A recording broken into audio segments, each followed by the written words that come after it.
Hello everyone, आप सभी का चीज़ी कोड में स्वागत है। तो आज के इस वीडियो में हम लोग डिस्पोजेबल इफेक्ट के बारे में बात करेंगे। देखेंगे कि है क्या क्या नीड है इसकी, और भी बहुत कुछ। तो शुरू करते हैं हमारा लेक्चर। तो एक और साइड इफेक्ट हैंडलर है। ऐसे साइड इफेक्ट्स जिसमें हमें क्लीन अप रिक्वायर्ड होता है, तो वहाँ पे हम लोग डिस्पोजेबल इफेक्ट का यूज़ करते हैं। मतलब मैंने कोई साइड इफेक्ट एग्जीक्यूट किया है अपने कंपोजेबल के अंदर, बट जब वो कंपोजेबल हमारा स्क्रीन से बाहर चला जाएगा, मतलब वो अपनी कॉम्पोजिशन को छोड़ देगा, तो हम कुछ क्लीन अप करना चाहते हैं।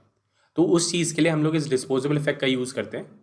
मतलब कुछ ऐसा साइड इफेक्ट जिसमें कुछ क्लीन अप रिक्वायर्ड होगा बिफोर लीविंग द कॉम्पोजिशन, तो वहाँ पे हम लोग डिस्पोजेबल इफेक्ट का यूज़ करेंगे। तो इसके लिए बहुत सारे एग्जांपल हो सकते हैं जहाँ पे क्लीन अप रिक्वायर्ड होता है।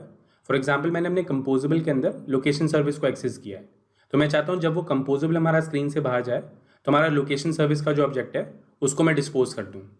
सिमिलरली, अगर मैं कोई मीडिया प्लेयर का ऑब्जेक्ट बनाता हूँ, तो मैं चाहता हूँ कि वो सही से डिस्पोज हो जैसे ही मेरा कंपोजेबल स्क्रीन से बाहर जाए, तो वहाँ पे भी हम लोग डिस्पोजेबल इफेक्ट का यूज़ करेंगे।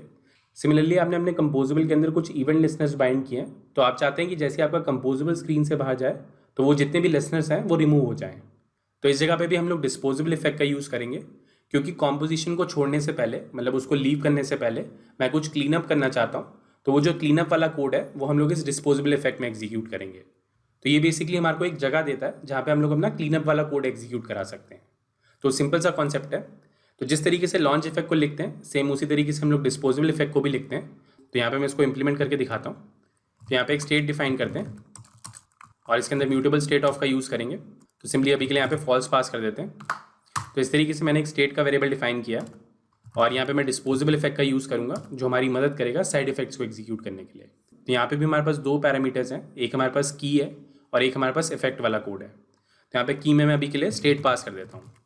तो स्टेट की वैल्यू पास कर देंगे यहाँ पे, और जो भी हमें साइड इफेक्ट एग्जीक्यूट करना है उसके लिए हम लोग यहाँ पे एक ब्लॉक डिफाइन करेंगे। तो इस तरीके से यहाँ पे मैं एक ब्लॉक डिफाइन करूँगा।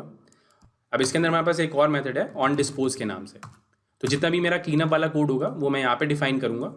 तो जो भी ऑब्जेक्ट्स आपको डिस्पोज करने होंगे, अपने साइड इफेक्ट्स के जितने भी आपके ऑब्जेक्ट्स होंगे जो आपको क्लीनअप करने हैं, वो आप इस मेथड के अंदर क्लीनअप करोगे। तो अगर आपने कोई इवेंट हैंडलर्स यहाँ पे बाइंड किए हैं, तो उसका जो क्लीनअप है वो आप यहाँ पे करोगे। तो आई होप आपको ये सेंस बना रहा होगा। तो अभी के लिए यहाँ पे क्या करते हैं, एक लॉग स्टेटमेंट ऐड कर देते हैं। तो इस तरीके से यहाँ पे मैंने एक लॉग स्टेटमेंट ऐड कर दिया जो हमारे को ये बता रही है कि हमारा इफेक्ट स्टार्ट हो चुका है, और यहाँ पे मुझे इसका क्लीनअप करना है। तो यहाँ पे मैं एक लॉग स्टेटमेंट ऐड कर दूंगा। तो इस तरीके से ये मैंने एक लॉग स्टेटमेंट ऐड करी है। तो जैसे ही हमारा कंपोजेबल स्क्रीन से बाहर जाएगा, तो हमारा ये वाला कोड एग्जीक्यूट हो जाएगा। तो अभी के लिए यहाँ पे क्या करते हैं, एक बटन ऐड कर देते हैं जिसमें हम लोग इसकी स्टेट को चेंज कर रहे होंगे। तो यहाँ पे मैं इसकी स्टेट चेंज कर देता हूँ, स्टेट डॉट वैल्यू, और यहाँ पे नॉट ऑपरेटर का यूज़ करेंगे, स्टेट डॉट वैल्यू। तो जो भी इसकी करंट वैल्यू होगी उसको वो टॉगल कर देगा। और यहाँ पे एक टेक्स्ट कंपोजेबल ऐड कर देते हैं चेंज स्टेट के नाम से। तो इस तरीके से मैंने एक सिंपल कंपोजेबल डिफाइन किया है जिसमें मैंने इस डिस्पोजेबल इफेक्ट का यूज़ किया है। तो ये जो की वाला कॉन्सेप्ट है ये बिल्कुल सिमिलर है लॉन्च इफेक्ट के। तो जैसी आपकी इनिशियल कॉम्पोजिशन होगी तो आपका ये साइड इफेक्ट रन कर दिया जाएगा, और जैसी आपकी की चेंज होगी तो जो भी आपका करंट टास्क होगा उसको वो पहले कैंसिल करेगा, उसका जितना भी क्लीन अप होगा उसको परफॉर्म करेगा, उसके बाद आपका ये दोबारा से एग्जीक्यूट कर देगा। तो सेम कॉन्सेप्ट है, जैसे इसमें क्लीन अप का बिहेवियर ऐड हो गया है। तो इसको रन करके देखते हैं। तो हमारी ऐप रन हो चुकी है, और यहाँ पे आप एक लॉग स्टेटमेंट देख सकते हैं कि जो हमारा इफेक्ट है वो स्टार्ट हो चुका है। तो जैसे हमारा इनिशियल कॉम्पोजिशन हुआ तो हमारा ये साइड इफेक्ट रन हो गया। अब जैसे मैं इस पर क्लिक करूँगा तो यहाँ पे आप देखेंगे सबसे पहले हमारे पास लिखा है क्लीनिंग अप साइड इफेक्ट्स, और उसके बाद उसने दोबारा से ट्रिगर कर दिया इसको, क्योंकि इस बटन के क्लिक पे मैंने यहाँ पे स्टेट चेंज करी थी। तो यहाँ पे हमारी की चेंज हुई तो ये हमारा दोबारा से एग्जीक्यूट हो गया। दोबारा से एग्जीक्यूट करने से पहले उसने क्लीन अप परफॉर्म किया कि आपके जो एग्जिस्टिंग इवेंट हैंडलर्स हैं या जो आपके एग्जिस्टिंग कोड है वो क्लीन अप हो जाए। उसके बाद उसने दोबारा से ट्रिगर कर दिया। तो इस तरीके से ये डिस्पोजेबल इफेक्ट काम करता है। तो आई होप आपको ये सेंस बना रहा होगा। तो ये सिंपल सा ही कॉन्सेप्ट है डिस्पोजेबल इफेक्ट का। तो आगे बढ़ते हैं और इसके कुछ एग्जांपल्स देखते हैं।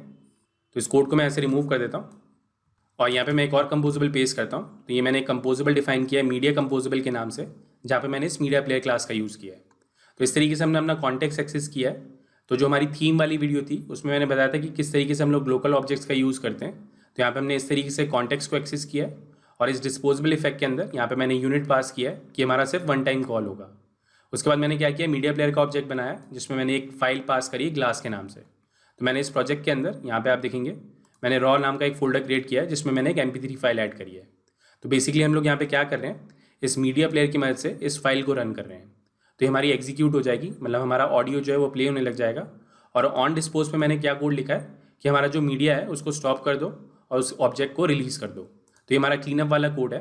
तो जैसे हमारा ये कंपोजेबल स्क्रीन पर रेंडर होगा तो हमारी ऑडियो प्ले होने लग जाएगी। तो यहाँ पे मैं इसको एग्जीक्यूट करा देता हूँ। यहाँ पे हम लोग लिखते हैं मीडिया कंपोजेबल और इसको रन करते हैं। तो यहाँ पे हमारी ऑडियो प्ले हो रही है, बट आई गेस आप इसको सुन नहीं पाओगे, बट आप मुझ पर भरोसा कर सकते हो कि हमारी ऑडियो प्ले हो रही है यहाँ पे। तो इस तरीके से हम लोग इस डिस्पोजेबल इफेक्ट का यूज़ करते हैं जब भी हमें कुछ क्लीन अप परफॉर्म करना होता है। तो एक और एग्जाम्पल देखते हैं इसका। तो इसको यहाँ से रिमूव कर देते हैं और यहाँ पे एक नया कंपोजेबल डिफाइन करते हैं कीबोर्ड कंपोजेबल के नाम से। तो सपोज मेरी कोई ऐसी रिक्वायरमेंट है जिसमें मुझे ये चेक करना है कि हमारा कीबोर्ड विजिबल है या नहीं है। तो देखते हैं उसके लिए कैसे कोड लिखेंगे। तो यहाँ पे मैं ये फंक्शन डिफाइन कर लेता हूँ। अब सबसे पहले हम लोग अपना व्यू एक्सेस करेंगे। तो जो भी मेरी स्क्रीन पे विजिबल होगा उस व्यू को मैं एक्सेस करना चाहता हूँ। तो यहाँ पे मैं एक वेरिएबल डिफाइन करूँगा व्यू के नाम से और इसके अंदर हमारे पास एक प्रॉपर्टी है लोकल व्यू।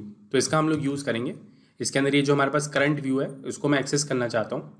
अब इसके अंदर हमारे पास कुछ लिसनर्स होते हैं जो हम लगा सकते हैं, जिसके बेसिस पे हम लोग पता लगा सकते हैं कि हमारा कीबोर्ड विजिबल है या नहीं है।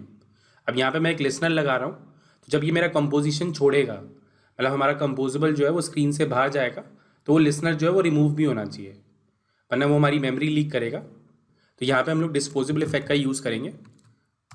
अब यहाँ पे मुझे की पास करनी है, तो अभी के लिए यहाँ पे यूनिट पास कर देते हैं और यहाँ पे मैं अपना साइड इफेक्ट डिफाइन करता हूँ। तो इस तरीके से यहाँ पे मैं एक ब्लॉक डिफाइन करूँगा और इसके अंदर एक मेथड डिफाइन करेंगे ऑन डिस्पोज के नाम से। तो जो भी मेरा क्लीनअप वाला कोड होगा वो यहीं पे आएगा। तो सबसे पहले यहाँ पे मैं एक लिसनर का ऑब्जेक्ट डिफाइन करता हूँ। तो हमारे लेआउट के अंदर, मतलब इस व्यू के अंदर जब भी कुछ लेआउट स्पेसिफिक चेंजेस होंगे तो हमारा ये लिसनर कॉल होगा। तो हमारे पास एक क्लास है यहाँ पे व्यू ट्री ऑब्जर्वर। इसके अंदर हमारे पास एक मेथड है ऑन ग्लोबल लेआउट लिसनर। तो इस तरीके से मैं अपना एक लिसनर डिफाइन करूँगा। तो जब भी मेरे इस लेआउट के अंदर कुछ चेंजेस होंगे तो हमारा ये वाला कोड एग्जीक्यूट होगा। अब उसके बाद यहाँ पे मैं एक इंसेट्स नाम का वेरिएबल डिफाइन करूँगा कि हमारी स्क्रीन के अंदर कितने रेक्टेंगल्स हैं। तो वो सारे रेक्टेंगल्स जो हैं वो हमारे इस इंसेट्स के अंदर आ जाएंगे। तो यहाँ पे हमारे पास एक क्लास है व्यू कॉम्पैट के नाम से और इसके अंदर हमारे पास एक मेथड है गेट रूट विंडो इंसेट्स। इसमें मैं ये व्यू पास कर दूंगा, जो हमारा ये व्यू है उसको मैंने यहाँ पे पास कर दिया कि भैया इस व्यू के अंदर जितने भी हमारे रेक्टेंगल्स हैं ना उनको हम लोग इंसेट्स कहते हैं। तो वो सारे इंसेट्स निकाल के ले आओ। अब ये जो इंसेट्स हमारे पास आए हैं, मतलब ये जो रेक्टेंगल्स आए हैं हमारे पास, उसमें हम लोग चेक करेंगे क्या हमारा कीबोर्ड पेंट हुआ है या नहीं, मतलब कीबोर्ड वाला रेक्टेंगल हमारा है या नहीं है। तो इसके अंदर हमारे पास एक मेथड है इस विजिबल के नाम से, इसका हम लोग यूज़ करेंगे। अब यहाँ पे मुझे की पास करनी होगी जो हमारे कीबोर्ड को रिप्रेजेंट करती है। तो यहाँ पे मैं यूज़ करूँगा विंडो इंसेट्स कंपैट और इसके अंदर हमारे पास एक प्रॉपर्टी है टाइप के नाम से कि इसका जो टाइप है हमारा वो हमारा कीबोर्ड है या नहीं। तो ये जो IME है हमारा वो हमारे कीबोर्ड के लिए यूज़ होता है। तो इस तरीके से हम लोग चेक करेंगे क्या हमारा कीबोर्ड विजिबल है या नहीं है। यहाँ पे ये हमारे को एरर दे रहा है, तो यहाँ पे मैं इसको सेव कॉल से रिप्लेस कर देता हूँ और इसको यहाँ पे एक वेरिएबल में स्टोर कर लेते हैं इस कीबोर्ड विजिबल के नाम से। और सिंपली यहाँ पे अभी के लिए एक लॉक स्टेटमेंट ऐड कर देते हैं जो हमारे लिए लॉक करेगा कि हमारा कीबोर्ड विजिबल है या नहीं है। तो इस तरीके से मैंने एक लिसनर डिफाइन किया है यहाँ पे। अब इसको अपनी हायरार्की के अंदर ऐड कर लेते हैं कि भैया जब भी मेरे इस लेआउट के अंदर कुछ चेंज हो तो हमारा ये लिसनर वाला कोड कॉल कर देना। तो इस व्यू को एक्सेस करूँगा। इसके अंदर हमारे पास ये प्रॉपर्टी है व्यू ट्री ऑब्जर्वर और यहाँ पे हमारे पास एक मेथड है add on global layout listener. तो इसका हम लोग यूज़ करेंगे और यहाँ पे अपने ये लिसनर का ऑब्जेक्ट पास कर देंगे। तो इस तरीके से मैंने एक लिसनर ऐड किया है कि जब भी मेरे इस लेआउट के अंदर कुछ चेंजेस होंगे तो हमारा ये वाला कोड एग्जीक्यूट हो जाए। अब यहाँ पे इवेंट बाइंड किया है तो उसको रिमूव भी करना होगा, क्योंकि ऐसा हो सकता है कि हमारा कंपोजेबल जो है वो स्क्रीन से बाहर जाए तो ये जो हमारा इवेंट है वो लगा ही रह जाएगा। तो मैं इसको रिमूव करना चाहता हूँ।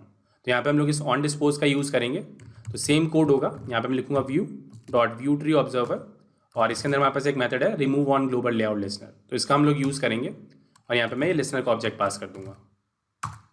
तो इस तरीके से हम लोग इवेंट्स को बाइंड करते हैं और रिमूव करते हैं।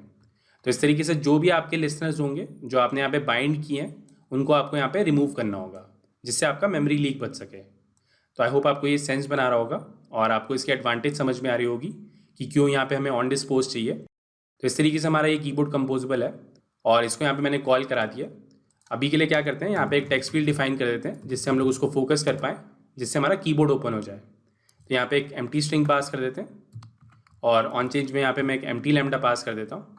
तो ये सिर्फ मैंने इसलिए ऐड किया है कि अगर मैं इसको फोकस करूँ तो हमारा कीबोर्ड ओपन हो जाए, तो हमारा ये लिसनर चल पाएगा। तो इसको रन करते हैं, देखते हैं क्या आउटपुट आता है। तो हमारी ऐप रन हो चुकी है और यहाँ पे आप देख सकते हैं अभी हमारा कीबोर्ड ओपन नहीं है, तो हमारे पास फॉल्स आ रहा है।